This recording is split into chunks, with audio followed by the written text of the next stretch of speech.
Hello students, how are you all? Today what we are going to do? We are going to do grammar, and in that we will learn the active and passive voice. Now what do you understand by voice? जो हम बोलते हैं, अब उसको हम अलग अलग तरीके से बोलते हैं. किस तरीके से क्या बोल रहे हैं वो आज हम समझेंगे, और वो कैसे हम अपने वर्ड्स में, शब्दों में उन्हें यूज़ करते हैं. ठीक है, so let's start. Active and passive voice. Verb has voices. Transitive verbs have voices. The active voice and the passive voice. Voices show whether the subject of the verb acts or is acted upon. या तो वो action हो रहा है या उसके ऊपर action होने वाला है. Observe the following sentences. अब अगर मैंने कहा the peon rings the bell, peon ने बेल को बजाया. The peon rings the bell, वो क्या है? Active voice. The bell is rung by the peon, मैंने बताया, वो एक्शन लिया नहीं उसने अभी, वो क्या है? पैसिव वॉइस, कि अभी एक्शन नहीं हुआ, वो मैंने बताया कि वो बेल को रिंग करता है. लेकिन अगर मैं कहूँ एक्शन बता रही हूँ कि उसने रिंग कर दी, दैट इज एन एक्टिव. अभी एक्टिवली किया, अभी किया, active as the word suggests. There is no difference in the meanings of these two sentences. There are simply two different ways of saying the same thing. But in the first sentence, subject performs the action, while in the second sentence, the subject of the verb is acted upon. First sentence में क्या हुआ था? The peon rings the bell, यानी action perform हुआ था subject पे. लेकिन second sentence में क्या हुआ? The subject of the verb is acted upon, उसके ऊपर एक्ट किया गया कि the bell is rung by the पियन. ठीक है, उसके ऊपर एक वो एक्शन का बताया गया. Now if I talk about active voice, active voice and the other is the passive voice. Passive voice. Fine. When the subject of a verb acts or the subject is the door of the action, the verb is said to be the active voice. यानी कि जब किसी पर action लिया जाता है, जैसे when the subject acts,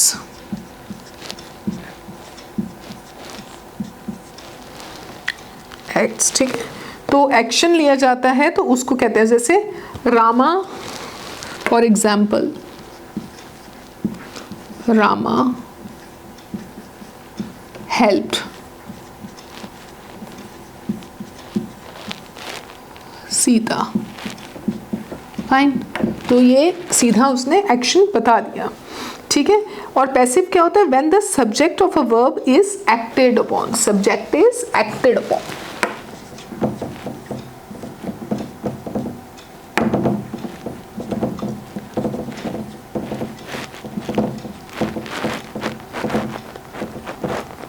ठीक है, सब्जेक्ट इज एक्टेड अपॉन. अब जैसे यहाँ हमारे एग्जाम्पल था रामा हेल्प सीता, वो एक्शन ही बता दिया कि उसने उसको हेल्प किया.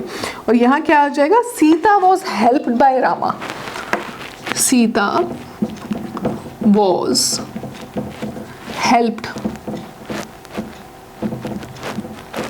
बाय रामा. ठीक है, यहाँ हमारा सेंटेंस चीज़ वही है, लेकिन वहाँ भी एक्शन बता दिए कि हुआ था. यहाँ क्या है कि रामा ने अभी हेल्प किया, एक्शन लिया. Okay, so active voice to passive voice. To change a sentence from its active voice to its passive voice, subject in the active voice takes the place of an object in the passive voice. जो subject है वो वहाँ पर जाकर object बन जाता है passive voice में.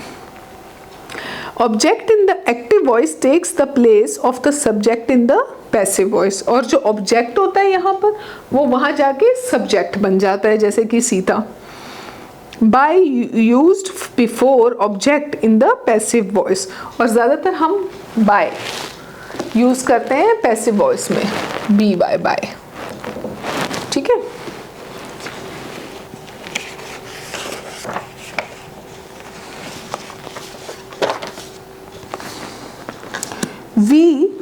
is used with the proper form of the verb to be, is, am, are, was, were, be, being, before it according to the tense of the main verb in the passive voice and the number of the new subject.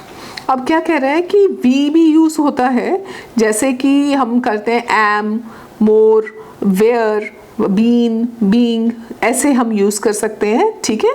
और passive voice में various forms of the verb be in the various tenses are under. Okay, now they have shown us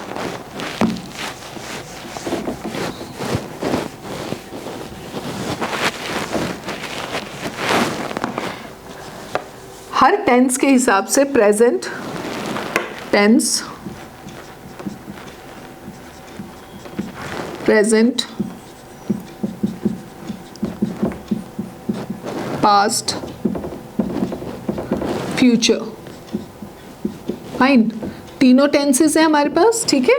present, past and future. अब इसमें क्या होता है, tenses कौन से होते हैं, एक सिंपल टेंस होता है. So this is beautiful, we are learning the tenses also, है ना. Do you remember the tenses which you studied in fifth class, isn't it? Continuous and perfect, ये होते हैं तीन. ओके, टेंस, ठीक है. नाउ सिंपल टेंस में present में क्या होगा, प्रेजेंट में होगा हमारा, ये हमें थोड़ा सा याद रखने होंगे. Okay, is, am, are, fine. Past में क्या होगा, बीत गया जो, वॉज, वर. और फ्यूचर में क्या होगा, विल बी, शैल बी, होगा, तो बी लग जाता है, ठीक है. ये फ्यूचर में होगा हमारा. ऐसे ही कंटिन्यूअस में क्या हो जाएगा, इज, एम तो लगता ही है, उसके बाद are, being, is, am, are, being, was, were being,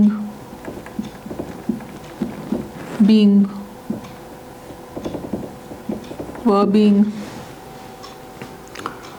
और फ्यूचर में नहीं होगा कंटिन्यूस में. और परफेक्ट में क्या होता है, has been, have been, has been, have been, have been, ठीक है. Had been.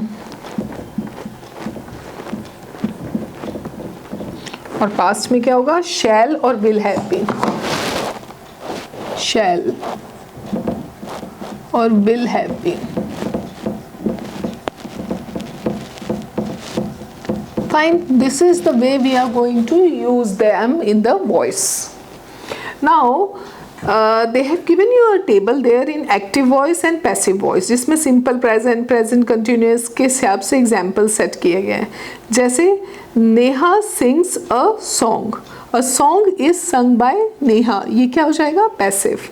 Neha is singing a song is being sung by Neha. ये हर tense के हिसाब से they have given you the examples in this. Okay.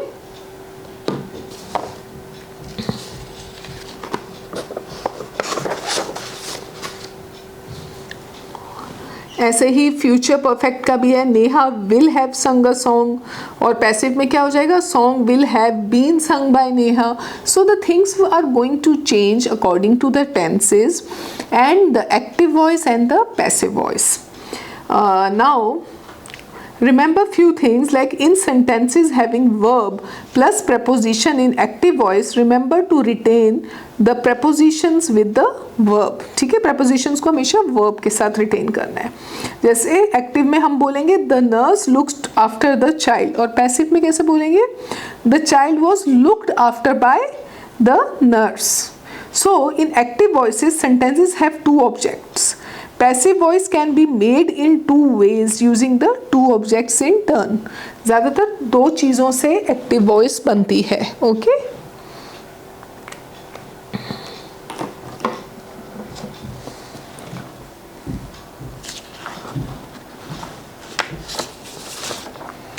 Now we will do this.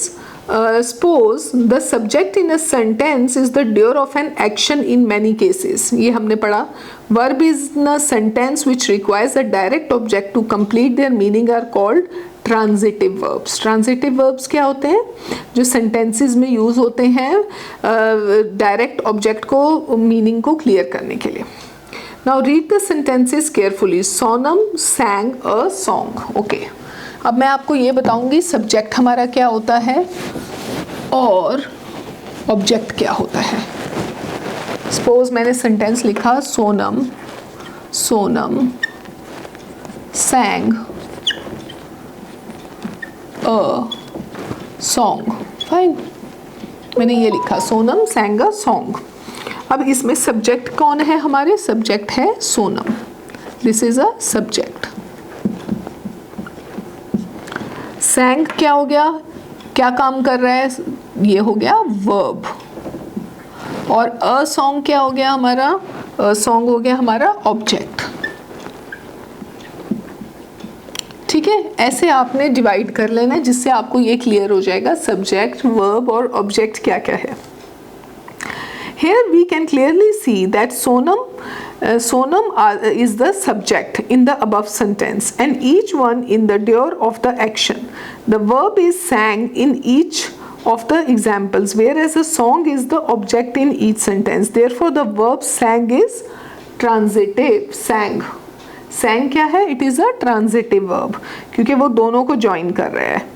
When the subject of sentence does an action, we say that the sentence is in the active voice.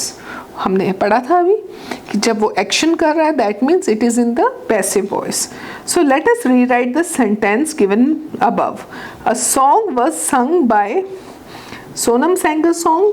So it will be a song was sung by. Passive में कैसा हो जाएगा? A song was, object पहले आ जाता है passive में, was sung by और subject बाद में चला जाता है. सोनम है ना. ये अब क्या बन गया हमारा? A song was sung by Sonam. Here a song is the subject. Now song क्या है हमारा? यहाँ पर सब्जेक्ट है. Song is the subject and it is not the doer of the action. So this sentence is a passive voice. Here the action rather than the doer is emphasized. ये हमारा था active में, active voice था, active. और ये क्या है sentence हमारा? पैसिव. ओके, ये पैसिव वॉइस में. So when the subject is not the doer of an action but something is done to it, the sentence is said to be in the passive voice. उसको क्या कहा जाता है? passive voice कहा जाता है जब action बाद में लिया जाता है.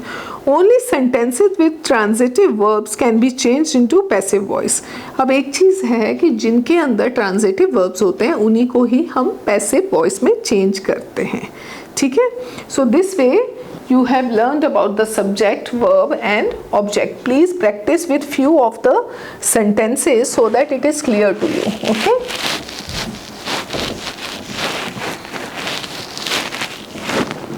Now use of passive voice. The active voice is generally used while conveying an idea or a thought.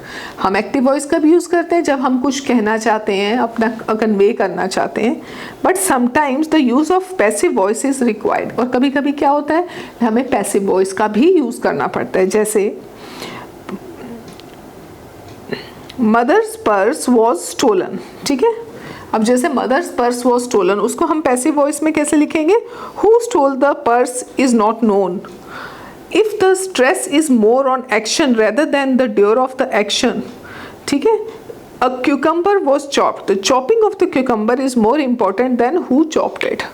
किसने चॉप किया वो इम्पोर्टेंट ज़्यादा नहीं है. यहाँ पर कहा है द cucumber was chopped, तो वो इम्पोर्टेंट है कि क्यूकम्बर को चॉप किया गया. So what is that? That is कि stress is more on the action. Action पे ज़्यादा स्ट्रेस दिया गया है कि क्या इम्पोर्टेंट है. ठीक है.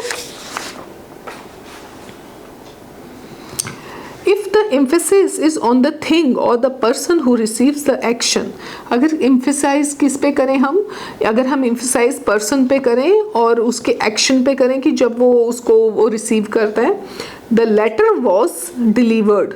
The letter is given the importance कि किसको है ना, यहाँ पर क्या है, जो थिंग है उस पे emphasize किया, और ये थिंग क्या है, इसमें लेटर है. So the letter was delivered, letter हमने डिलीवर कर दिया. ठीक है. So while changing a sentence from the active to passive voice, the following points have to be remembered. कुछ चीज़ें ध्यान रखनी है जब हम active से passive voice में change करते हैं. The object of the verb in the active voice becomes the subject in the passive voice. ये हमेशा याद रखना, active voice में जो object है वो passive voice में subject बन जाता है. Suppose मैंने कहा नमन kicked the ball. Naman kicked the ball. Ball. Fine. Naman kicked the ball. अब इसको जब हम पैसिव में चेंज होगा तो क्या हो जाएगा, the ball was kicked by Naman. अब यहाँ पर क्या हुआ, जो ये सब्जेक्ट था वो यहाँ पर लास्ट में आ गया. ठीक है. और जो बॉल था, ऑब्जेक्ट था, वो यहाँ आ गया. ठीक है. So it has been interchanged. See. ठीक है. सो ये चीज़ को आपने ध्यान रखना है. So in this example, Naman was the subject in sentence A, which is an active voice. He is the doer of the action. But the ball is the subject, but it is not the doer of the action. अब इधर क्या हो गया, ये ball subject बन गया और इधर क्या था, नमन सब्जेक्ट था. ठीक है. तो ये चीज़ आपने ध्यान देनी है. So the subject of the active voice is expressed by agent in the passive voice.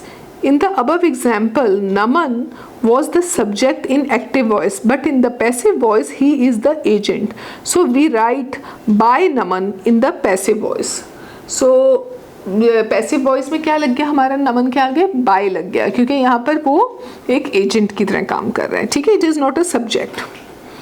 The form of verb is changed according to the tense. और वर्ब का फॉर्म हमेशा टेंस के अकॉर्डिंग चेंज होता है. Verb changes into perfect tense form. जैसे Kanak writes a letter, that is an active voice. A letter is written by Kanak, it is a passive voice. So here Kanak is the doer of the action and a letter is written is the subject, but it is not the action. Fine. So active voice or passive voice,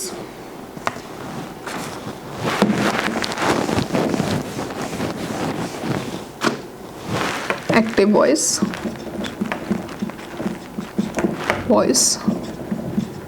and passive voice.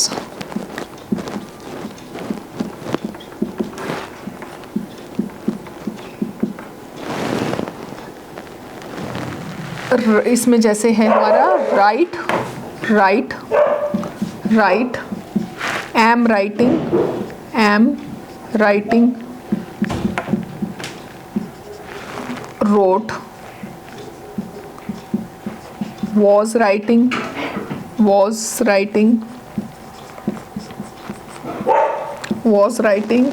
is written, is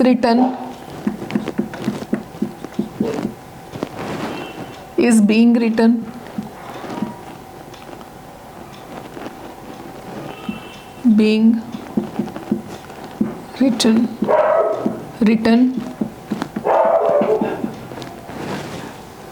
is being written, was written,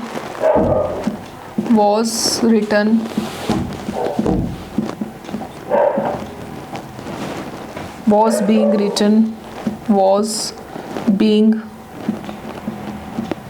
written.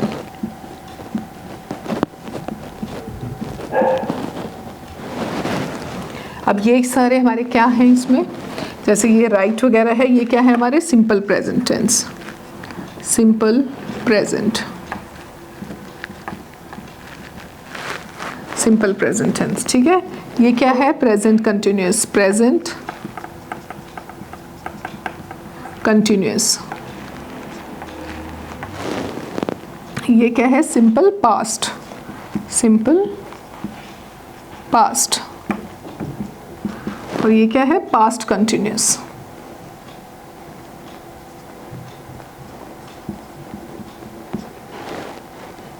Past continuous, ठीक है। So active voice और passive voice में जब simple present tense में लिखते हैं तो active voice में इट विल बी राइट, इसमें इज लग जाएगा, इज रिटन। ऐसे ही एक्टिव वॉइस में it will be am writing, in present continuous it is being written. Simple past tense में it will be wrote and here it will be was written. Past continuous में was writing, was being written हो जाएगा, ठीक है। So this way you will change the things from active voice to passive voice. Fine. So this is the exercise. I think we'll continue the same exercise in the next class because still more to be done in this, and we'll practice a few questions also so that it is very clear to us. So till then just practice the what actually we have to use in active voice and passive voice, what is subject, what is a verb, and what is an object, and what is a transitive verb. Fine.